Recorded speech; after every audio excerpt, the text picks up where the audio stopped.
तुम भी दिन में 12 घंटे, 14 घंटे, 16 घंटे पढ़ना चाहते हो। तुम डेली सोचते हो कि आज तो इतना पढ़ ही लेंगे, क्योंकि तुम्हारे माइंड में एक ये भी तो पर्सपेक्टिव होता है कि जितने भी टॉपर्स होते हैं वो तो 16-16 घंटे पढ़ते हैं, तो मुझे एक्चुअल में अपनी सीटिंग आवर्स को बढ़ाना है, मुझे बहुत लंबे आवर्स के लिए बैठना है, पढ़ाई करनी है। तो आज ये क्वेश्चन है कि क्या 12 घंटे, 14 घंटे, 16 घंटे पॉसिबल भी है? क्या एक नॉर्मल जेईई एस्पिरेंट एक्चुअल में इतने घंटे पढ़ भी सकता है? तो इसके पीछे की पूरी साइकोलॉजी समझेंगे एंड समझेंगे कि कौन सा ऐसा टाइम है या ड्यूरेशन है जिसको हम एक्चुअल में अचीव कर सकते हैं। तो सबसे पहले तो अगर हम बात करते हैं जो कि होती है हमारी 16 घंटे वाला जो मिथ होता है कि हर एक टॉपर तो 16 घंटे पढ़ता होगा। पता है बहुत ऐसे कम या बहुत नेग्लिजिबल लोग होते हैं जो 16 घंटे पढ़ते हैं, और जो पढ़ते हैं वो एक ही दिन पढ़ पाते हैं, उसके बाद नहीं पढ़ पाते हैं। क्योंकि तुम कैलकुलेट करो ना, सबके पास पूरे दिन में 24 आवर्स ही हैं, और अगर कोई इंसान 16 आवर्स पढ़ रहा है तो उसके पास बचते हैं 8 आवर्स। दैट मीन्स कि वो 8 घंटे सो ही नहीं रहा है। एंड अगर तुम 8 आवर्स की स्लीप नहीं लेते हो तो तुम्हारा जो ब्रेन है वो जल्दी एग्जॉस्ट होगा, वो रिचार्ज नहीं होगा, एंड या तो तुम बर्न आउट कर जाओगे कि तुमसे पढ़ाई बिल्कुल भी नहीं होगी, या तुम इतना एग्जॉस्ट करोगे कि तुम्हें बहुत ज़्यादा नींद आएगी। तो इसीलिए अगर हम 16 आवर्स के रूटीन की बात करते हैं ना, जो तुमने बहुत सारे देखे होंगे कि 16 घंटे कैसे पढ़ते हैं, ये वो तुमने देखा होगा, बट एक्चुअल में अगर हम देखें तो हमारे पास बहुत सारी चीज़ें और भी होती हैं मैनेज करने के लिए। हमारे लिए ब्रेक्स बहुत ज़्यादा इंपॉर्टेंट होते हैं, क्योंकि अगर तुम रिलैक्स नहीं करोगे, अगर तुम खुद को रिचार्ज नहीं करोगे तो तुमसे पढ़ाई नहीं होगी। तो ये सारी चीज़ें करने के लिए 16 आवर्स इज़ लाइक एक सुपरफिशियल है कि एक दिन तुम करोगे, उसके बाद 2-3 दिन तुमसे पढ़ाई नहीं होगी। ठीक है, अब अगर हम आ जाते हैं 14 आवर्स पे भी, उसमें भी सिमिलर काइंड ही होता है, 2 घंटे का फ़र्क है। तो 14 आवर्स इज़ लाइक किसी दिन तुम बहुत ज़्यादा, तुम्हारे पास टास्क थे, बहुत सारी चीज़ें थी, तब तुम टच कर जा रहे हो। बट अगर एक्चुअल में एक ऐसे टाइम की बात करें जो बहुत ऑप्टिमम है, जो सबसे ज़्यादा ज़रूरी है, जो तुम पढ़ते हो, तो तुम्हें एक्चुअल में खुद में प्रोग्रेस दिखेगी, दैट इज़ 8+ आवर्स। और उसमें भी अगर तुम 8 घंटे से ज़्यादा पढ़ रहे हो और तुम 10-12 घंटे की रेंज में हो ना, तो तुम बहुत अच्छा कर रहे हो। ठीक है, लेकिन अगर तुम्हें पता है कि तुम्हारी कैपेसिटी अभी के लिए 8 आवर्स की है, जो कि तुम्हारी वो भी नहीं है अभी तो तुम इतना डिस्ट्रैक्टेड रहते हो कि तुम एटलीस्ट 2 घंटे 3 घंटे, तो मैंने ज़्यादा बोल दिया, तुम 1 घंटे भी फुल फोकस मोड में अपने लैपटॉप की स्क्रीन के साथ, अपनी नोटबुक के साथ नहीं बैठ सकते हो, तुम्हें भी पता है ये चीज़। तो एक्चुअल में अगर अभी हम एक टारगेट लेके चले ना, तो 8+ आवर्स इज़ लाइक कि हाँ एक ऐसा टाइम है कि मुझे पता है कि मेरा आज का दिन प्रोडक्टिव गया है एंड मैं चीज़ों को इम्प्रूव कर रहा हूँ। फिर धीरे धीरे हम अगर इंक्रीज़ करेंगे, देन 10 to 12 अगर मैं पढ़ाई कर रही हूँ, देन सॉर्टेड है। बट इन जो घंटे की मैंने बात की वो मैटर नहीं करने वाला है कि मैंने 12 घंटे पढ़ाई की या 8 घंटे पढ़ाई की। बहुत सारे स्टूडेंट्स 8 घंटे पढ़ाई करके भी उस इंसान से ज़्यादा स्कोर कर लेते हैं जो 12-12 घंटे पढ़ रहा है। क्यों? क्योंकि तरीके 8 घंटे वाले के सही हैं और 12 घंटे वाले के गलत हैं। 12 घंटे वाला या तो डिस्ट्रैक्टेड है, या उसको सही डायरेक्शन नहीं मिली हुई है, या वो गलतियाँ ज़्यादा कर रहा है। तो इसीलिए सबसे इम्पॉर्टेंट जो रोल प्ले करता है वो ये कि तुम पूरे दिन में जितने घंटे पढ़ रहे हो वो घंटे एक्चुअल में प्रोडक्टिव होने चाहिए, फोकस्ड वाले होने चाहिए। एंड इसीलिए अभी अपने 4 पॉइंट्स डिस्कस करने वाला है कि तुम एक्चुअल में एक दिन में फुल फोकस के साथ लॉन्ग आवर्स की सीटिंग कैसे लगा सकते हो, फुल फोकस के साथ प्रॉपरली 8+ घंटे कैसे पढ़ सकते हो। क्योंकि अगर तुम इतना पढ़ रहे हो दैट मीन्स तुम प्रोग्रेस कर रहे हो, बट स्टार्ट हम कम से करेंगे। ठीक है, ताकि हमें पता हो कि अगर मैं अभी 1 घंटे भी फोकस नहीं कर पा रहा हूँ तो धीरे धीरे इंप्रूव करेंगे। बट हमारा जो टारगेट होना चाहिए वो ये कि मैं पूरे दिन में 8 आवर्स तो एटलीस्ट पढ़ ही रहा हूँ, ताकि हमें पता हो कि उसके बाद हम इम्प्रूव करेंगे कि पूरे दिन में मैंने कितनी देर पढ़ाई की। तो उसके लिए 4 पॉइंट्स हम डिस्कस करने वाला है। एंड जो 4th पॉइंट होने वाला है वो सबसे इंपॉर्टेंट है, क्योंकि वो है रिलेटेड टू डिस्ट्रैक्शंस। क्योंकि तुम सबसे ज़्यादा परेशानी उन्हीं से होते हो कि स्क्रॉलिंग करने लग गए, 5 घंटे वहाँ चले गए। ठीक है, ओवर थिंकिंग करने लग गए तो 2 घंटे वहाँ चले गए। तो ये सारी चीज़ों से कैसे बचना है वो हम एकदम लास्ट में डिस्कस कर रहे होंगे। पहले हम ये डिस्कस करते हैं कि देखो तुम्हें क्या करना है।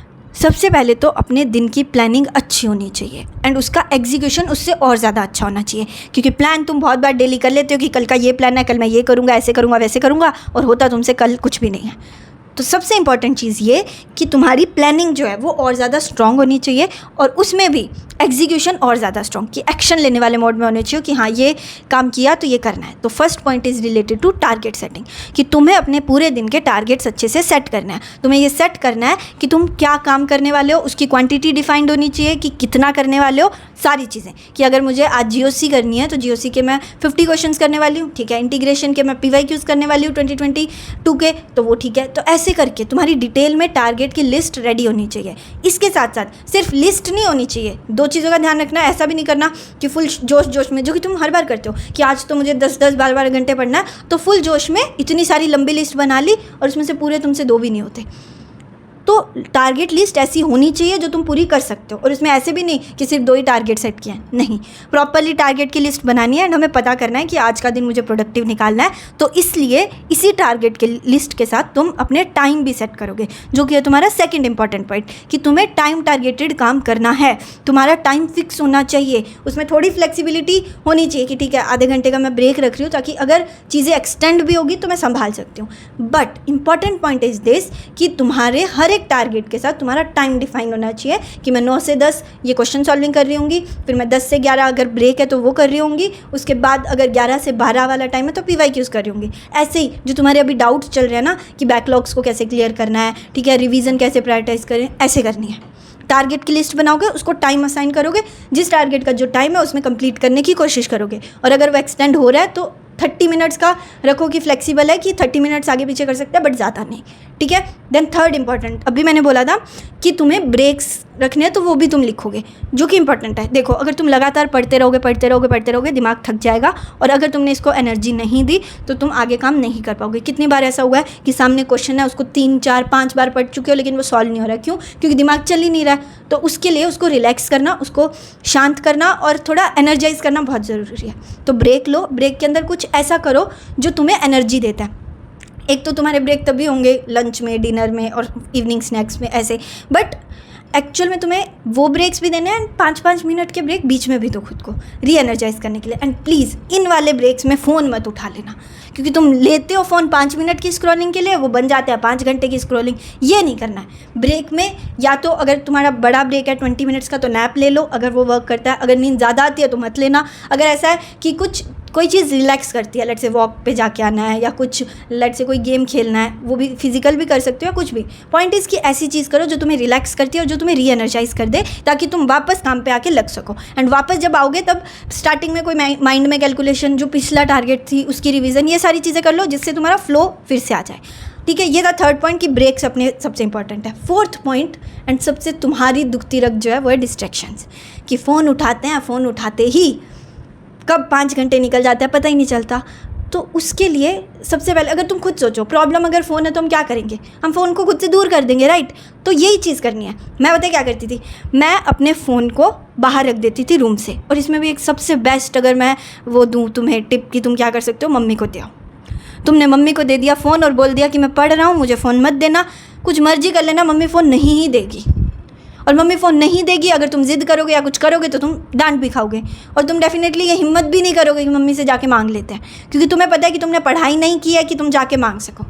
तो फ़ोन तो गया, अब फ़ोन गया तो तुम्हारी वैसे ही डिस्ट्रैक्शन नहीं है। दूसरी चीज़, अगर तुम लैपटॉप में भी डिस्ट्रैक्ट हो सकते हो, कोई गेम खेल सकते हो, वो कर सकते हो, इंटरनेट एक्सेस हटा दो, बंद कर दो सब कुछ, वाईफाई वगैरह। जो चीज़ें करनी है तुम्हें PDF से सॉल्विंग करनी है वो करो, क्लास लगानी है तो सिर्फ क्लास लगाओ। अब इसमें बहुत सारी चीज़ें ऐसी आ जाएगी कि फ़ोन और ये सारी चीज़ें हम दूर कर सकते हैं, बट कुछ डिस्ट्रैक्शन तुम दूर नहीं कर सकते हो।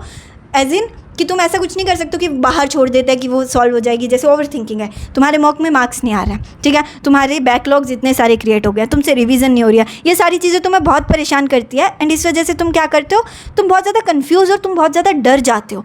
एंड उसी वजह से तुम ओवर थिंकिंग करने लग जाते हो कि मेरा तो स्कोर ही नहीं आएगा, मेरे तो मार्क्स ही नहीं बढ़ रहे। उसके साथ एक और चीज़ कि टॉप रैंकर तो 250+ स्कोर कर रहा है, मेरे तो 150 भी नहीं आ रहे। ये सारी चीज़ें तुम्हारे माइंड में चलने लग जाती है।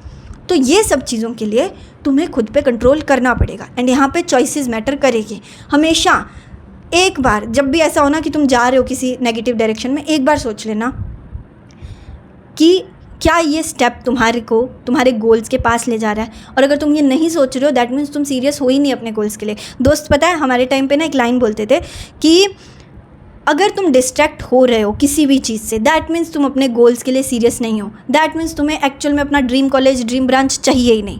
तो solution for all this is control on your mind. और ओवर थिंकिंग का बेस्ट सोल्यूशन, नोटबुक पढ़िए, ठीक है। तो क्या करो, कोई भी थॉट आ रहा है जो परेशान कर रहा है उसको लिख दो, ठीक है। तो इसको हम HOP के कंसेप्ट में बहुत यूज़ करते हैं। अब HOP क्या है? HOP इज़ आउटलायर्स जो फोकस की सिटिंग लगाते हैं ना, उसको हम HOP बोलते हैं, आवर ऑफ पावर, जिसमें उनके जो दिन के सबसे ज़्यादा प्रोडक्टिव आवर्स होते हैं उसमें वो फुल फोकस मोड में बैठते हैं। सिर्फ उनके रिसोर्सेज होते हैं, वाटर बॉटल होती है, पेन होता है, नोटबुक होती है, बस, और कुछ नहीं।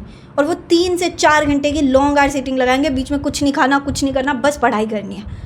एंड वो ऐसे ही खुद को बिल्ड करते हैं, और तुम्हें भी ये करना पड़ेगा। तो तुम्हें क्या करना है, अपने पूरे दिन में मिनिमम, अभी अगर तुम 1 ही घंटे की फोकस सिटिंग लगा पा रहे हो तो 1 घंटे से स्टार्ट करो, देन 15 मिनट्स को इंक्रीज़ करते जाओ, एंड फिर उसको हमें टच करना है कि 4 घंटे बिना अपनी चेयर से उठे हुए मैं फुल फोकस मोड में टाइम टारगेटेड सॉल्विंग कर रही हूँ, फुल फोकस मोड में मैं मेरी पढ़ाई कर रही हूँ। ये चीज़ हमें खुद में बिल्ड करनी पड़ेगी।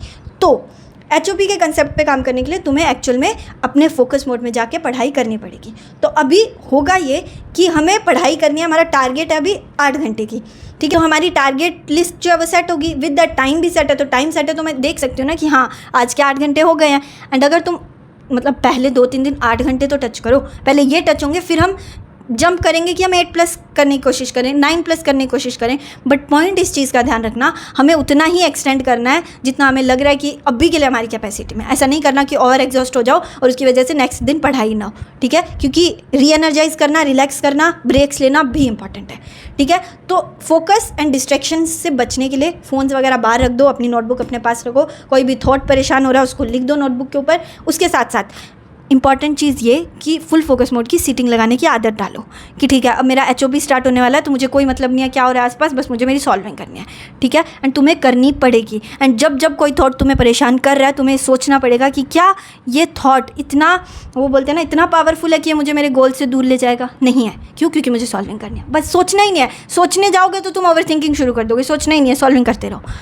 अब ये हुई कि 4th पॉइंट सबसे इंपॉर्टेंट। अब इन चारों पॉइंट्स को तुम किसी एक जगह पे सबसे ज़्यादा अच्छे से ट्रैक भी कर सकते हो एंड सबसे ज़्यादा अच्छे से इम्प्रूव भी कर सकते हो। तुम्हारा ये डाउट होता है ना कि लंबे आवर्स की सीटिंग लगाते कैसे, जैसे मैंने HOP बोला, बट HOP में किन किन बातों का ध्यान रखना होता है, कैसे फोकस करना होता है, कैसे चीज़ों को इम्प्रूव करना होता है, उसके रिलेटेड ऑलरेडी आउटलायर्स के रूटीन में डिस्कशंस हो चुकी हैं। एंड वो डिस्कशंस की रिकॉर्डिंग्स तुम ले सकते हो, ठीक है। वो रिकॉर्डिंग्स एक्सेस करने के लिए तुम्हारे लिए पिन्ड कमेंट्स के अंदर लिंक होगा आउटलायर्स मॉड्यूल्स का, जिसमें तुम आउटलायर्स रूटीन का मॉड्यूल जाके बाय कर सकते हो। एंड वहाँ पे तुम्हें रिकॉर्डिंग्स मिल जाएगी कि टारगेट सेटिंग कैसे करते हैं, HOP कैसे लगाते हैं, फुल फोकस मोड में काम कैसे करते हैं, सारी चीज़ें। एंड वहाँ से तुम अपने ये 8+ आवर्स को और ज़्यादा बूस्ट करके 12 तक हिट कर पाओगे, ठीक है।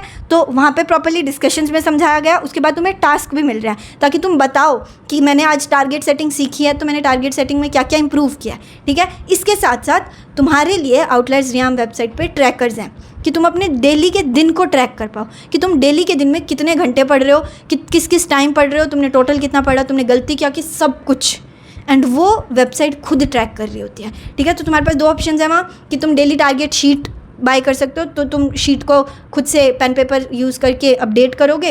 एंड दूसरा इस कि तुम वेबसाइट पे फिल करोगे। सारे जितने भी अभी आउटलायर्स हैं वो सभी लोग वेबसाइट पे फिल करते हैं एंड उनको ट्रैक कर रही है वेबसाइट कि कितनी स्ट्रीक उनकी चल रही है, कितने दिनों से वो कंसिस्टेंट है। तो तुम इन दोनों रिसोर्सेज को अच्छे से यूज़ करके सबसे पहले तो अपनी टारगेट सेटिंग स्ट्रॉन्ग कर सकते हो, खुद को ट्रैक करवा सकते हो कि तुम्हारी कंसिस्टेंसी कैसे चल रही है। विद डैट तुम आउटलायर्स मॉड्यूल्स के सेशन से एक्चुअल में सीख सकते हो कि टारगेट सेटिंग करते कैसे हैं। उसके साथ साथ ये भी सीख सकते हो कि टारगेट सेटिंग के साथ साथ HOP मतलब फोकस की लॉन्ग आवर्स की सीटिंग कैसे लगाते हैं। बाकी जो मैंने अभी 4 पॉइंट्स डिस्कस किए, नीचे कमेंट सेक्शन में प्रॉमिस करके जाओगे कि इन 4 पॉइंट्स पे काम करना शुरू कर रहे हो। एंड आज रात को जो टारगेट सेटिंग होगी वो इसी चैलेंज के साथ होगी कि कल हम 8 घंटे पढ़ने वाले हैं, ठीक है। एंड जो इंसान 10 कल ही टच कर देगा, दैट मीन्स तुम प्रोग्रेस की रास्ते पे हो, बस तुम्हें कंसिस्टेंट होना है, ठीक है। तो अभी बताओ कि क्या तुम ये चैलेंज एक्सेप्ट करते हो कि कल तुम 10 घंटे पढ़ पाओगे? Let's see.